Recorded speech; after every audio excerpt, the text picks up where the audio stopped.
Siz bilan Marakan Animal. Bugun sizni mashg'ulot jarayonida foydalanadigan maxsus rezinalar bilan tanishtirib o'tamiz. Birinchisi halqa rezina.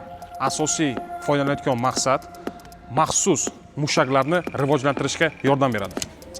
Ikkinchisi halqa turdagi rezina. Asosiy maqsadi tan jarohatlaridan keyin, ya'ni reabilitatsiya vaqtida yordam beradi. Uchinchisi lapsha rezinasi. Ko'p sport turlarining ichida keng tarqalgan va mashg'ulot jarayonida foydalanadigan rezina deb hisoblanadi. Ba'zi sport turlarida o'zini maxsus zamokchalarini ham ishlatishadi. To'rtinchisi jgut rezinasi.